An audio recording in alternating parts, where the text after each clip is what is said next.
कभी यह धरती सोने की चिड़िया हुआ करती थी, लेकिन समय ने ऐसी करवट ली और उस पर परछाइयां गिर पड़ी। विदेशी आए व्यापार के बहाने और देखते ही देखते भारत माँ की छाती पर राज करने लगे। अंग्रेजों ने इस धरती को लूटा, लोगों से उनके खेत छीने, माँ और बहनों की इज्जत रौंदी और हमारे वीर जवानों को बेड़ियों में बांध कर रख दिया। क्योंकि जुल्म सहना अब सहन शक्ति से बाहर हो चुका था। ये कहानी है उस महान नायक की जिसने अंग्रेजों के जुल्म सहने से इनकार कर दिया और तलवार उठा ली अकेली लड़ने के लिए। इस दुख से बाहर निकलने का कोई रास्ता नजर नहीं आ रहा था। हर ओर दहशत थी, किसानों से जबरन कर वसूला जाता, भूख से बिलखते बच्चे सड़क पर ही दम तोड़ देते, गांव और चौपालों पर हर दिन किसी न किसी की चीख सुनाई देती। लेकिन ऐसे ही अंधेरे समय में एक वीर आगे आया और उस वीर का नाम है झांसी की रानी लक्ष्मीबाई। और उसने संकल्प लिया और सन 1857 में सिपाही विद्रोह का उसने बिगुल बजा दिया। उन्होंने मन में ठान ली कि अंग्रेजों का अन्याय अब और नहीं सहा जाएगा। भारत माँ की गोद अब और लहूलुहान नहीं होगी, तलवार तो उठानी ही होगी, क्योंकि ये लड़ाई अब सम्मान की रह गई है। झांसी की रानी ने जब घोड़े पर चढ़कर तलवार उठाई तो हर ओर बिजली सी कौंध गई।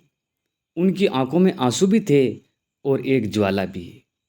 आंसू अपने बिछड़े बेटे के लिए और ज्वाला मातृभूमि के लिए। उसने कहा, मैं अपनी झांसी नहीं दूंगी। और उस एक नारे ने लाखों दिनों में आग भर दी। और फिर शुरू हुआ वह संग्राम जहां औरतों ने मर्दानगी को मात दे दी, जहां रानी ने सैनिक बनकर जंग लड़ी, रक्त बहा, लाशें गिरी, लेकिन झांसी की रानी झुकने को तैयार नहीं हुई। लेकिन इतिहास बड़ा निर्दयी है। झांसी की रानी अंतिम क्षण तक लड़ी, तलवार हाथ से छूटी, शरीर घायल हुआ और भारत माँ ने अपने उस वीर बेटी को खो दिया। कहते हैं कि उनके प्राण निकलते वक्त भी उनके होठों पर बस यही शब्द थे, भारत माँ मुझे माफ़ करना, मैं जीते जी तुझे आज़ाद नहीं करा पाई। आज उनकी समाधि पर खड़े होकर हवा भी रो पड़ती है, क्योंकि वहाँ केवल पत्थर नहीं बल्कि एक माँ की ममता है, एक बेटी का बलिदान और एक वीरांगना का आंसू से भरा सपना दफन है। वो अंधेरी रात, झांसी का महल। रानी लक्ष्मीबाई अपने कक्ष में उदास बैठी है। उनका दत्त का पुत्र दामोदर राव उसके पास खेल रहा है। आवाज हवा में शोर से दूर तोपों की आवाज गूंज रही थी। रानी लक्ष्मीबाई अपने पुत्र को गोद में लेते हुए उदास स्वर में, मेरे दामोदर, तुम नहीं जानती इस महल की दीवारों ने कितनी आहें सुनी।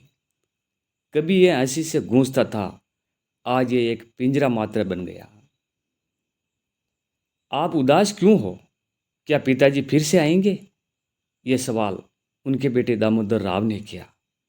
रानी लक्ष्मीबाई आंखों में आंसू लिए बेटे को माथे से चूमते हुए, नहीं नहीं बेटा, अब कोई नहीं आएगा, क्योंकि हमारा तो सब कुछ छिन गया है, मेरे पति, मेरा राज्य, मेरा मान।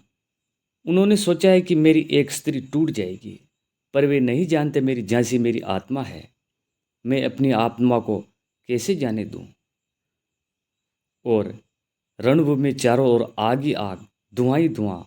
रानी घोड़े पर सवार होकर एक हाथ में तलवार और दूसरे में दामोदर राव को पीठ पर बांधते हुए, वह घायल है पर लड़ रही थी। एक सैनिक उनके पास आता है। रानी लक्ष्मीबाई की सांस फूल रही है। तात्या, मेरा घोड़ा थक चुका है, मेरा शरीर भी, पर यह तलवार अभी भी जिंदा है। तब सैनिक ने कहा, रानी साहिबा, आप बहुत घायल है, हमें पीछे हटना ही होगा। लेकिन रानी लक्ष्मीबाई कठोरता से पीछे हटने के लिए मना कर दिया और बोली, कहाँ जाऊँ? मैं, क्या कोई ऐसा स्थान है जहाँ अंग्रेज़ों का साया न हो? मैं उनसे अपनी झांसी मांग रही हूँ। उन्होंने मुझे युद्ध दिया, उन्होंने मुझे सिर्फ एक ही रास्ता दिया, और वह रास्ता है मेरी झांसी के सम्मान से होकर जाता है। ग्वालियर के पास एक मैदान, रानी लक्ष्मीबाई बुरी तरह घायल होकर जमीन पर गिर पड़ जाती। उनका घोड़ा भी वहीं पड़ा है, आखिरी सांसें गिन रही है। आंख बंद करके धीमी आवाज में, मेरे दामोदर, याद रखना अपनी झांसी को, कभी मत भूलना, मैं तुम्हें कभी हारना नहीं सिखाया। वह अपनी आखिरी सांस वहीं लेती है और उनकी आंखें अब भी खुली है, मानो वह अपनी झांसी को देख रही हो।